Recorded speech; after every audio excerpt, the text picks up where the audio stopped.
guys, Assalamu alaikum. Welcome to my channel Sunu's Wings World.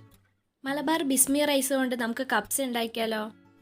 ആദ്യം നമുക്ക് കപ്സ മസാല ഉണ്ടാക്കാം. അപ്പോൾ അതിലേക്ക് വേണ്ടത് മല്ലി 3 ടീസ്പൂൺ, പട്ട 5, കുരുമുളക് 2 ടീസ്പൂൺ, ഏലക്ക 4, കറാമ്പു 10. ഇതെല്ലാം കൂടെ നമുക്ക് നന്നായിട്ട് ഒന്ന് ചൂടാക്കി പൊടിച്ചെടുക്കണം. അപ്പോൾ നമുക്ക് ആദ്യം തന്നെ ചൂടാക്കാം. ഒരു ചട്ടി വെച്ച് ചൂടായതിനു ശേഷം ഇതെല്ലാം നമുക്ക് ഇട്ട് കൊടുക്കാം. നല്ലപോലെ പൊടിയാക്കി കിട്ടാനും നല്ല മണം കിട്ടാനാണ് നമ്മൾ ചൂടാക്കി പൊടിക്കുന്നത്. തീ കുറച്ച് വെച്ച് ചൂടാക്കുക. മസാലകളുടെ മണം വരുമ്പോൾ ഇത് ഓഫാക്കാം. എന്നിട്ട് ആറിയതിന് ശേഷം പൊടിച്ചെടുക്കാം.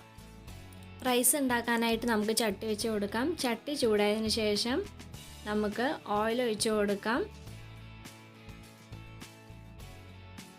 ഇതിനോടൊപ്പം തന്നെ നമുക്ക് നെയ്യും കൂടെ ഇട്ട് കൊടുക്കാം. 3 സവാള അരിഞ്ഞത് ഇട്ട് കൊടുക്കാം. കപ്സയ്ക്ക് ഉള്ളി നീളത്തിൽ അരിയണം നിർബന്ധമൊന്നുമില്ല, ചെറുതായിട്ട് വേണമെങ്കിൽ അരിഞ്ഞെടുക്കാം. ഉള്ളി നന്നായി വാടി കിട്ടണ വരെ നന്നായി ഇളക്കി കൊടുക്കാം. വളരെ എളുപ്പത്തിൽ ഉണ്ടാക്കാൻ പറ്റിയ നല്ലൊരു റൈസാണ് കപ്സ. നമുക്കിത് വേണമെങ്കിൽ കുക്കറിൽ വേണമെങ്കിൽ ചെയ്തെടുക്കാം. 2 ടീസ്പൂൺ ജിഞ്ചർ ഗാർലിക് പേസ്റ്റ് ഇതിലേക്ക് ആഡ് ചെയ്ത് കൊടുക്കാം. നോമ്പും പെരുന്നാളൊക്കെ വരുന്നത് കൊണ്ട് എല്ലാവരും ഈ കപ്സ ബിരിയാണി നമുക്ക് ഇടയ്ക്കൊന്ന് ഉണ്ടാക്കി നോക്കാൻ പറ്റിയ അടിപൊളി ഡിഷാണ്. അപ്പോൾ മസ്റ്റായിട്ട് എല്ലാവരും ഒന്ന് ഉണ്ടാക്കി നോക്കണം. നമുക്ക് നന്നായി ഇളക്കി കൊടുക്കാം. ഇനി അതിലേക്ക് 5 പച്ചമുളക് ഇട്ട് കൊടുക്കാം. ഇത് കീറേണ്ട ആവശ്യമില്ല, കീറാതെ തന്നെ നമുക്കിതിലേക്ക് ഇട്ട് കൊടുക്കാം. നമ്മൾ ഇട്ട എല്ലാ ചേരുവകളുടെയും പച്ചമണം മാറുന്നത് വരെ നന്നായിട്ട് ഇളക്കി കൊടുക്കാം. ഇനി ഇതിലേക്ക് വേണ്ടത് ഡ്രൈ ലെമണാണ്. അത് നമ്മൾ ചെറുതായിട്ടൊന്ന് കത്തി കൊണ്ട് ഓട്ട ഉണ്ടാക്കിയിട്ട് വേണം ഇട്ട് കൊടുക്കാൻ. ഡ്രൈ ലെമൻ്റെ ടേസ്റ്റ് റൈസിക്ക് പിടിക്കാൻ വേണ്ടിയിട്ടാണ് ഇങ്ങനെ ചെയ്യുന്നത്. ഇനി നമുക്ക് നന്നായി പഴുത്ത 3 തക്കാളി നന്നായി പേസ്റ്റാക്കി ഇതിലേക്ക് ഒഴിച്ചു കൊടുക്കാം. നല്ല കളറുള്ള നല്ല പഴുത്ത തക്കാളി തന്നെ എടുക്കാൻ നോക്കുക. അപ്പോഴേ നമ്മുടെ കപ്സ റൈസിന് നല്ല കളറ് കിട്ടുള്ളൂ. തക്കാളിയുടെ പച്ചച്ചയൊക്കെ നന്നായി മാറിക്കിട്ടണം. ഇതിലുള്ള വെള്ളമൊക്കെ നന്നായിട്ട് വറ്റി നല്ലൊരു ഗ്രേവി രൂപത്തിലാവുന്നത് വരെ നമുക്ക് നന്നായിട്ട് ഇളക്കി കൊടുത്തുകൊണ്ടിരിക്കാം. ഈ സമയത്ത് തീ കൂട്ടി കൊടുക്കാം. വെള്ളമൊക്കെ നന്നായി വറ്റി തുടങ്ങിയിട്ടുണ്ട്. അപ്പോൾ ഇത് നന്നായി ഇടയ്ക്ക് ഇങ്ങനെ ഇളക്കിക്കൊണ്ടിരിക്കുക, അല്ലെങ്കിൽ അടി പിടിക്കാൻ സാധ്യതയുണ്ട്. 1 കിലോ ചിക്കന് 1 കിലോ റൈസാണ് ഇപ്പോൾ നമ്മൾ എടുത്തിരിക്കുന്നത്. അതിന് വേണ്ടിയിട്ടുള്ള ചേരുവകളാണ് ഇതിൽ ചേർത്തിരിക്കുന്നത്. തക്കാളിയുടെ വെള്ളമൊക്കെ നന്നായി വറ്റി വന്നിട്ടുണ്ട്. നല്ല ഗ്രേവി ആയിട്ട് കിട്ടിയിട്ടുണ്ട്, നല്ല തിക്കായി കിട്ടിയിട്ടുണ്ട്. ഇനി നമുക്ക് നേരത്തെ പൊടിച്ച് വെച്ച നമ്മുടെ കപ്സ മസാല 2 ടേബിൾ സ്പൂൺ ഇട്ട് കൊടുക്കാം. ചെറിയ തരിയോടെ വേണമെങ്കിൽ പൊടിച്ചെടുക്കാം, അല്ലെങ്കിൽ നല്ല പൗഡർ രൂപത്തിലും പൊടിച്ചെടുക്കാം. എന്നിട്ട് നമുക്ക് നന്നായിട്ട് ഇളക്കി കൊടുക്കുക. ഇതിൻ്റെയൊക്കെ നല്ല പച്ചമണം മാറുന്നവരെ ഇളക്കി കൊടുക്കുക. റെഡിമെയ്ഡായിട്ടും നമ്മുടെ മാർക്കറ്റുകളിലൊക്കെ കപ്സ മസാല കിട്ടും. അതിനേക്കാളും നല്ലതാണ് നമ്മൾ വീട്ടിൽ തന്നെ നല്ല ചൂടാക്കി പൊടിച്ചെടുക്കുന്നത്. അപ്പോൾ ഇതുപോലെ ഒന്ന് ട്രൈ ചെയ്ത് നോക്കണം. ഇനി ഇതിലേക്ക് നമുക്ക് ആവശ്യമുള്ള വെള്ളം ഒഴിച്ച് കൊടുക്കണം. 1 കപ്പ് അരിക്ക് 1.5 കപ്പ് വെള്ളം എന്ന അളവിലാണ് എടുത്തിരിക്കുന്നത്. അത് നമുക്കിതിലേക്ക് ഒഴിച്ചു കൊടുക്കാം. നിങ്ങൾ അരി ഏത് പാത്രത്തിലാണോ അളന്നെടുക്കുന്നത് ആ പാത്രത്തിൽ തന്നെ 1.5 കപ്പ് വെള്ളം ഇതിൽ ഒഴിച്ചു കൊടുക്കുക. വളരെ എളുപ്പത്തിൽ ഉണ്ടാക്കാൻ പറ്റിയ മെത്തേഡാണ് ഞാൻ ഇതിൽ കാണിക്കുന്നത്. അപ്പോൾ തീർച്ചയായും ഇത് നിങ്ങൾ എന്തായാലും ഉണ്ടാക്കി നോക്കണം.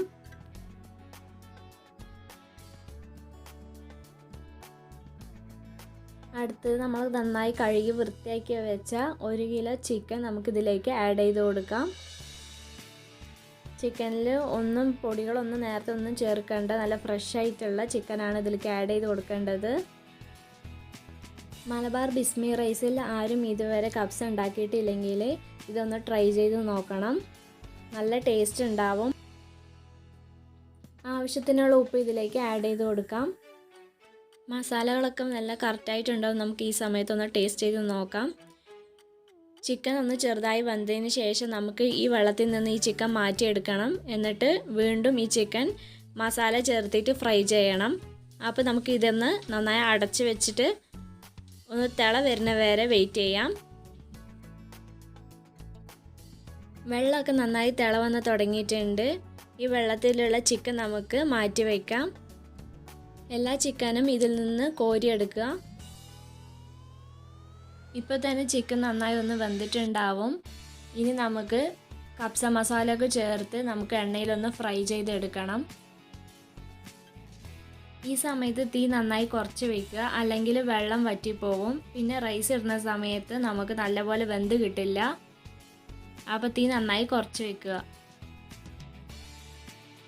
ഇത് 1 കിലോ മലബാർ ബിസ്മി റൈസാണ്. നന്നായി കഴുകി വൃത്തിയാക്കി അരമണിക്കൂർ വെള്ളത്തിൽ സോക്ക് ചെയ്ത് വെച്ചതാണ്. ചിക്കനൊക്കെ മാറ്റി വെച്ച് നമ്മുടെ കപ്സ മസാലയ്ക്ക് നമുക്ക് ഈ അരി ഇട്ട് കൊടുക്കാം. ഇനി എല്ലാവരും സെല്ല റൈസിൽ നിന്ന് മാറ്റി പിടിച്ച് നമുക്ക് മലബാർ ബിസ്മി റൈസിലും കപ്സ ഉണ്ടാക്കി നോക്കണം. റൈസൊക്കെ ഇട്ട് കൊടുത്തതിന് ശേഷം നന്നായിട്ടൊന്ന് ഇളക്കിയെടുക്കുക. തീ കൂട്ടി വെച്ച് നമുക്ക് തട്ടിട്ട് അടച്ച് വയ്ക്കാം. വെള്ളമൊക്കെ ഒന്ന് ചെറുതായി വറ്റി വന്ന് തുടങ്ങുന്ന സമയത്ത് തീ നന്നായി കുറച്ച് വെച്ച് ദോശക്കല്ലോ അങ്ങനെ എന്തെങ്കിലും അടിയിൽ വെച്ചതിന് ശേഷം നമുക്ക് ഈ ചട്ടി മേലേക്ക് വെച്ച് കൊടുക്കുക. ഇതുപോലെ വെച്ച് കൊടുക്കാം. ദമ്മിടുന്നത് പോലെ മുകളിൽ വെയിറ്റ് ഒന്നും വെക്കേണ്ട ആവശ്യമില്ല. ഇനി നമുക്ക് ചിക്കൻ പൊരിക്കാൻ വേണ്ടിയിട്ടുള്ള മസാല കൂട്ട് റെഡിയാക്കാം. കപ്സ മസാല 4 teaspoon, Kashmiri chilli powder 1 teaspoon, vinegar 3 teaspoon, ഉപ്പ് ആവശ്യത്തിന്. ഇതെല്ലാം കൂടെ നമുക്ക് നന്നായിട്ടൊന്ന് മിക്സ് ചെയ്തെടുക്കാം. എരിവൊന്നും കൂടുതൽ വേണ്ട എന്ന് തോന്നുകയാണെങ്കിൽ മുളക് പൊടി ഇടേണ്ട ആവശ്യമില്ല. ചിക്കനിൽ ഓൾറെഡി ഉപ്പുണ്ടാവും, അതിനനുസരിച്ച് വേണം ഈ മസാല കൂട്ടിൽ ഉപ്പ് ഇട്ട് കൊടുക്കാൻ. അപ്പോൾ ഇതൊക്കെ നന്നായി ചേർത്ത് കുഴച്ചെടുക്കുക. ഇനി ഇതിലേക്ക് നമുക്ക് കുറച്ചൊന്ന് വെള്ളം ആവശ്യമുണ്ട്. അപ്പോൾ നന്നായിട്ട് ചിക്കനിൽ നമുക്ക് തേച്ച് കൊടുക്കാൻ പറ്റുള്ളൂ. അപ്പോൾ കുറച്ച് വെള്ളം ഒഴിച്ച് കൊടുക്കുക. എന്നിട്ട് നന്നായി മിക്സാക്കി നല്ല പേസ്റ്റാക്കി എടുത്തിട്ട് നമുക്ക് ഓരോ ചിക്കനിലും ഇത് നമുക്ക് നന്നായി തേച്ച് കൊടുക്കണം. ചിക്കൻ ഓൾറെഡി വെന്തതുകൊണ്ട് ഈ മസാല അതിലേക്ക് തേക്കുമ്പോൾ ശ്രദ്ധിച്ച് വേണം തേച്ച് കൊടുക്കാൻ, അല്ലെങ്കിൽ ചിക്കൻ്റെ പീസുകളൊക്കെ പൊടിഞ്ഞു പോകാൻ സാധ്യതയുണ്ട്. അപ്പോൾ ശ്രദ്ധിച്ച് വേണം മസാല തേച്ച് കൊടുക്കാൻ. ഹോട്ടലൊക്കെ നമുക്ക് കിട്ടുന്ന കപ്സയിൽ ഈ മസാല പുരട്ടലിൽ കുറച്ച് കളർ പൊടിയൊക്കെ ചേർത്തും. അപ്പോൾ ചിക്കൻ നന്നായി കളറായി കിട്ടാൻ വേണ്ടിയിട്ടാണ്. അതിന് പകരമാണ് നമ്മൾ കാശ്മീരി ചില്ലി പൗഡർ എടുത്തിരിക്കുന്നത്. മസാലയൊക്കെ പുരട്ടി കുറേ നേരം വെക്കേണ്ട ആവശ്യമൊന്നുമില്ല. നമുക്ക് അപ്പം തന്നെ എണ്ണ ഒഴിച്ച് നന്നായിട്ട് ഫ്രൈ ചെയ്തെടുക്കാം. വിനീഗറൊക്കെ ചേർക്കണതുകൊണ്ട് തന്നെ നന്നായി മസാല പിടിച്ചിട്ടുണ്ടാവും. അപ്പോൾ നമുക്ക് എണ്ണയിൽ ഫ്രൈ ചെയ്തെടുക്കാം.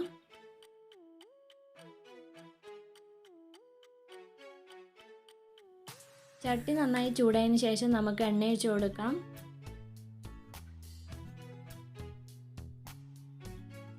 എണ്ണ നന്നായി ചൂടായി വന്നിട്ടുണ്ട്. ഇനി നമുക്ക് ഓരോരോ ചിക്കനായിട്ട് എണ്ണയിലേക്ക് വെച്ച് കൊടുക്കാം.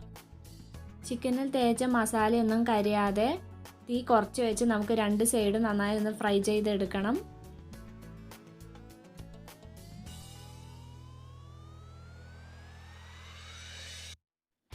ഒരു സൈഡ് ഫ്രൈ ആയി വന്നിട്ടുണ്ട്. ഇനി തിരിച്ചിട്ട് കൊടുക്കാം. അപ്പോൾ ചിക്കനും അതുപോലെ ചോറും ഒക്കെ റെഡി ആയിക്കൊണ്ടിരിക്കുകയാണ്. അപ്പോഴേക്കും നമുക്കിനി അറബിക് ടൊമാറ്റോ ചട്നി ഉണ്ടാക്കാം. 2 തക്കാളി, 1 പച്ചമുളക്, കൊറിയാണ്ടർ ലീവ്സ്, ഗാർലിക്ക് 3 എണ്ണം, ഓണിയൻ കുറച്ച്, ലെമൺ. ഇതെല്ലാം കൂടെ നമുക്ക് നന്നായിട്ട് പേസ്റ്റാക്കി എടുക്കണം. അതിനു വേണ്ടി നമുക്ക് ലെമൺ ജ്യൂസ് ഇതിലേക്ക് ഒന്ന് ഒഴിച്ചു കൊടുക്കാം.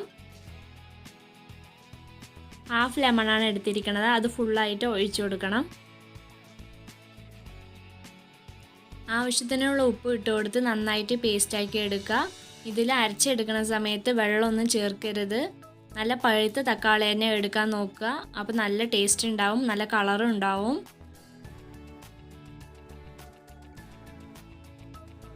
പേസ്റ്റാക്കിയത് ഇനി ഒരു ബൗളിലേക്ക് നമുക്ക് ഒഴിച്ചു കൊടുക്കാം. കപ്സയ്ക്ക് കഴിക്കാൻ പറ്റിയ അടിപൊളി ചട്നിയാണ് ഇത്. ഇതെന്തായാലും ഒന്ന് ട്രൈ ചെയ്ത് നോക്കണം. നമുക്ക് ജാറിലുള്ളതൊക്കെ ഇതിലേക്ക് നന്നായിട്ടൊന്ന് ആക്കി കൊടുക്കാം. അപ്പോഴേക്കും നമ്മുടെ റൈസൊക്കെ നന്നായി റെഡിയായി വന്നിട്ടുണ്ട്. ഓവർ കുക്കാവാതെ കറക്റ്റ് പാകത്തിന് കിട്ടിയിട്ടുണ്ട്. നല്ല പഴുത്ത തക്കാളി ചേർത്തുകൊണ്ടാണ് നമുക്ക് നല്ല കളർ കിട്ടിയിരിക്കുന്നത്. അപ്പോൾ റൈസ് നന്നായി റെഡിയായി കിട്ടിയിട്ടുണ്ട്. ഇനി റൈസിൻ്റെ മുകളിലേക്ക് ഫ്രൈ ചെയ്ത് ചിക്കൻ നല്ല ഭംഗിയായി വെച്ച് കൊടുക്കാം. കുറച്ച് മല്ലിയിലയും ഇട്ട് ഡെക്കറേറ്റ് ചെയ്തെടുക്കാം.